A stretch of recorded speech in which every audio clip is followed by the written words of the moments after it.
प्रत्येक क्षण मुस्कुराइए, प्रेम से बोलिए। यदि हमें आपको ये हृदय में विश्वास हो जाए कि हम कल मर जाएंगे, तो हम क्या करेंगे? तुरंत सबसे प्रेम से बोलने लगेंगे। अरे हो गया, अब तो गाली भी दे लो, मैं तो कल चला ही जाऊंगा, मैं तो कल इस संसार से ही चला जाऊंगा। सारा ईर्ष्या द्वेष सब समाप्त हो जाएगा। भागवत की कथा, जीवन जीना अपनी जगह महत्वपूर्ण है। किसी तरह जीवन तो बिता लोगे, पर सबसे महत्वपूर्ण पार्ट है मृत्यु। जीवन तो जिस मालिक ने जन्म दिया है, अन्न वस्त्र भी देवेगा, सिर ढकने को छत भी देगा, खबर हमारी लेवेगा। पर तुम क्या करो? भजन करो, निर्भय हो, चिंता छोड़ो रोटी दाल की। हम लोग क्या करते हैं? न निर्भय होते हैं, न रोटी दाल की चिंता छोड़ते हैं। घर में बहुत है पर खा नहीं रहे। काहे? अरे खा लेंगे तो फिर कल के लिए, नाती के लिए नहीं बचेगा। और नाती बिगड़ गया तब पहुंचा मदिरालय, 4 साथी और ले गया, सब सफाचट समाप्त महाराज, कहानी खत्म। इसलिए सोचना अच्छी बात है, जोड़ना अच्छी बात है, पर इतना भी मत जोड़ो कि खाओ नहीं। आनंद से जीवन व्यतीत करो। भैया, जो इस संसार में आया है, अपना अपना नसीब, अपना अपना भाग्य लेकर आया है। उसके भाग्य में जो लिखा है वो कोई टाल नहीं सकता, जो नहीं है वो आप कितना भी प्रयास करोगे उसे दे नहीं सकते हो। इसलिए प्रत्येक क्षण सतर्क रहिए, भगवान नाम का स्मरण करिए प्रत्येक क्षण। महापुरुष जन समझाते हैं, तो हम आपसे निवेदन कर रहे थे कि भगवान का स्मरण करना चाहिए। श्वास श्वास में कृष्ण भज। लो एक आ गए, कहो तो इन्हें माइक दिलवा दें। माइक भेजवाएं आपके पास, ये वाला माइक दिलवाएं आपको?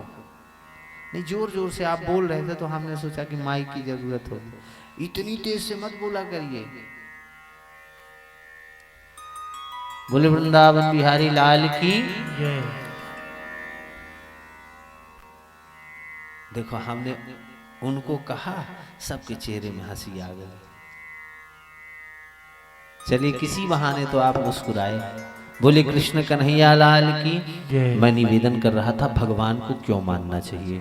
प्रत्येक क्षण भगवान का स्मरण करना चाहिए, क्योंकि भगवान ने सुंदर शरीर दिया, सुंदर आंखें दी, सुंदर नाक दिया।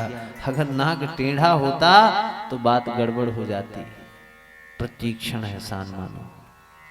संसार के जितने भी जीव हैं, काल अव्याल मुखग्रास त्रास नाश हेतु, काल के गाल में बैठे हुए। और इस काल के गाल से बचने का उपाय क्या है?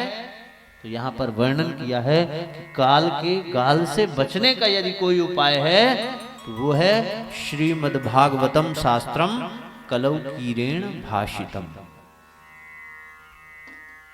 इतने बड़े संकट से बचने का उपाय केवल एक है, वो है श्रीमद्भागवत की कथा, जो श्री सुखदेव महाप्रभु के मुख से गाई गई है।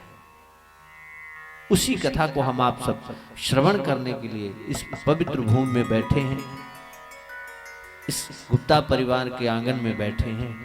और भगवान निमित्त बनाकर, कोई चीज जब बड़ी कठिनाई के बाद मिलती है तो उसका फल थोड़ा और अच्छा होता है। हालांकि हमारे आदरणीय गुप्ता जी ने बड़ा परिश्रम किया, अशोक भैया लोगों ने, तीनों भैया ने अथक परिश्रम किया है। और एक बार नहीं किया, 2-2 बार।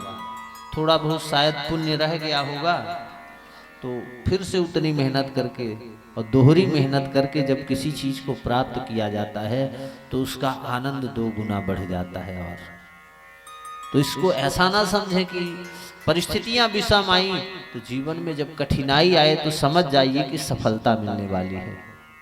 जब कठिन परिस्थितियां आ जाएं तो समझ जाइए कि सफलता निश्चित है, संभव है।